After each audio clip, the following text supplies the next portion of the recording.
Assalamualaikum warahmatullahi wabarakatuh. Teman-teman yang berbahagia, hari ini Pak Riza akan cerita sebuah kisah. Kisah dari seorang tua. Mungkin teman-teman di rumah punya kakek atau punya nenek. Nah, gambarannya seperti itu. Cerita ini diambil dari Babat Banyumas. Teman-teman bisa baca lebih lanjut nanti ya. Oke, Pak Riza akan mulai ceritanya. Pada suatu hari, di sebuah kebun, terlihatlah seorang kakek dan nenek sedang duduk melihat hasil tanamannya. Suamiku, kenapa kau melamun terus? Tidak apa-apa istriku, aku hanya membayangkan ternyata begini hidup menjadi seorang petani. Istrinya menjawab, baik, memang itu kehidupan seorang petani. Ketika pagi sudah di ladang, dia akan istirahat selesai. Oh, ternyata begitu ya kehidupan seorang petani. Rasanya membosankan sekali. Tentu suamiku, karena kau dulu merupakan seorang adipati yang sibuk ke sana kemari. Kehidupan sepertani ya seperti itu. Duduk, bertani, mungkin kau bisa jalan-jalan untuk menghampiri warga masyarakat sekitar. Ide bagus istriku, mungkin besok aku akan jalan-jalan. Begitulah kehidupan seorang mantan adipati Wirasaba.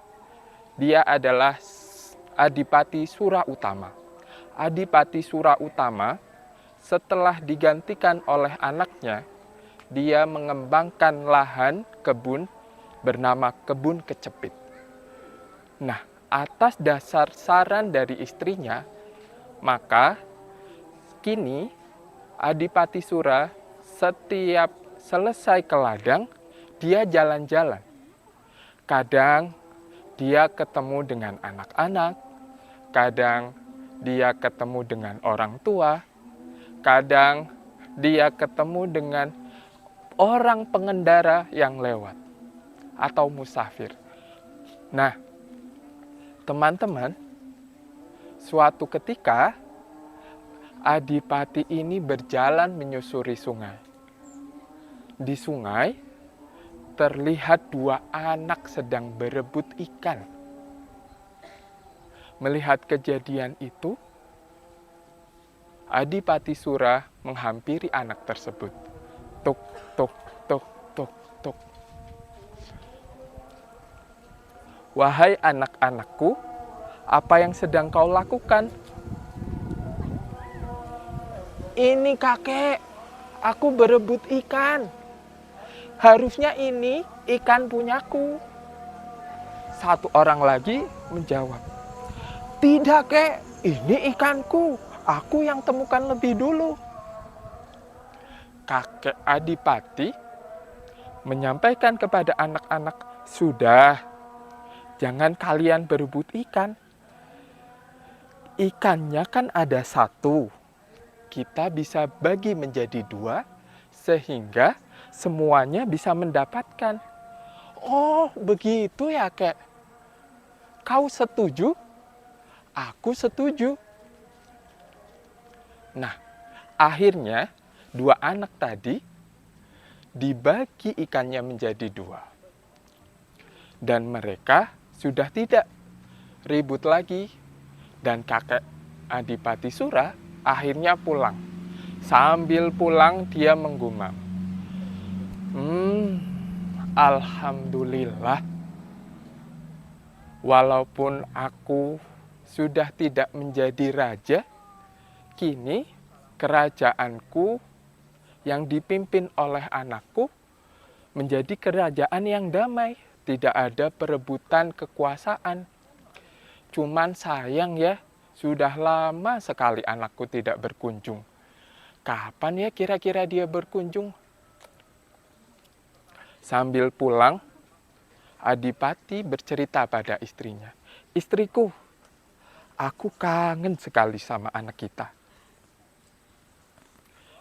Iya suamiku, aku juga kangen sama anak kita. Raden Katuhu, Masya Allah, dia anak yang baik, anak yang soleh, tapi sekarang mungkin sibuk karena kerajaannya sudah melebar menjadi luas. Lama hari demi hari, kedua kakek nenek itu menunggu. Sambil suatu ketika duduk melihat ladang tanaman.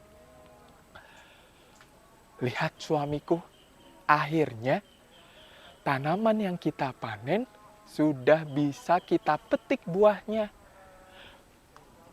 Iya benar istriku, tapi ternyata setelah lama kita tanam, tumbuh, dan kita hampir petik buahnya, anak kita tidak berkunjung main ke kebun kecepit ini. Sambil menunggu, ternyata dari kejauhan terdengar suara pasukan kuda. Tak, tetak, tetak, tetak, tetak.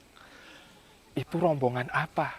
Mungkin ada seorang pejabat yang datang. Ayo kita lihat.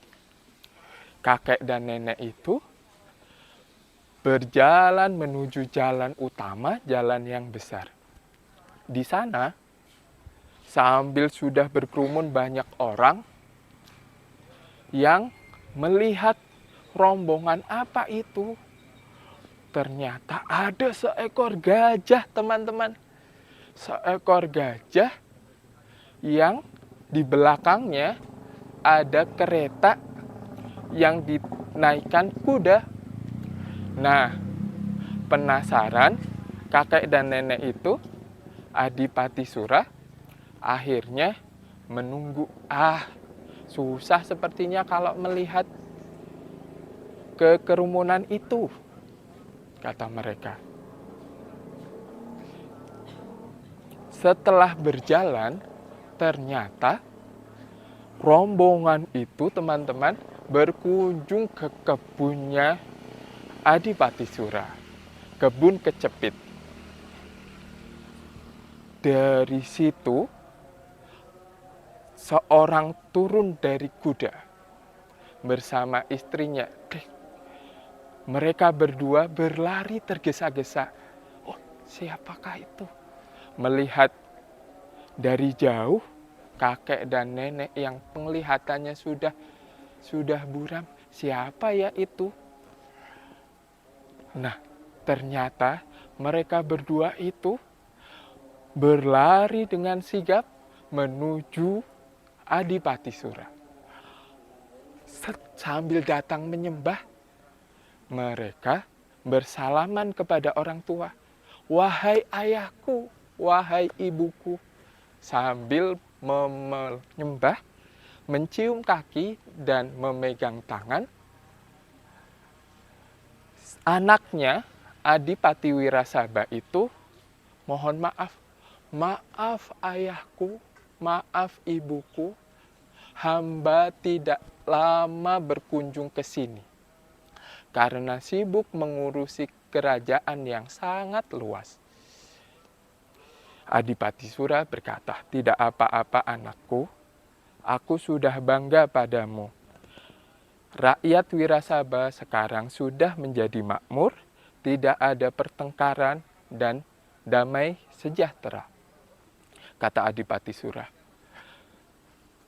Terima kasih atas pengertian orang tua, ayah dan bunda kepada hamba.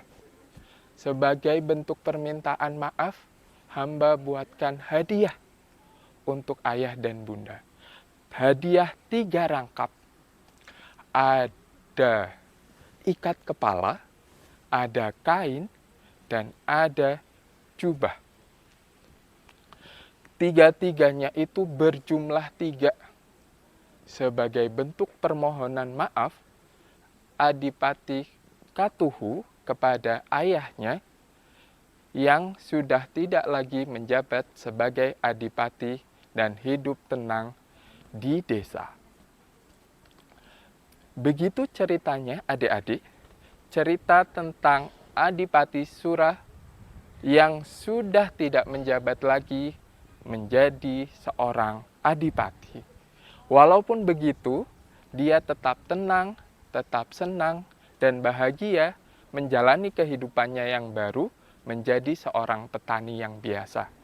Pun anaknya, walaupun lama tidak mengunjungi orang tuanya, sebagai bentuk cara untuk menyenangkan orang tuanya, mereka membawa hadiah. Jadi, teman-teman, kalau mau berkunjung ke tempat kakek atau nenek, teman-teman bisa bawa hadiah. Sebagai mana dicontohkan oleh Raden Katuhu. Demikian cerita dari Pak Riza. Semoga bermanfaat. Dadah. Assalamualaikum.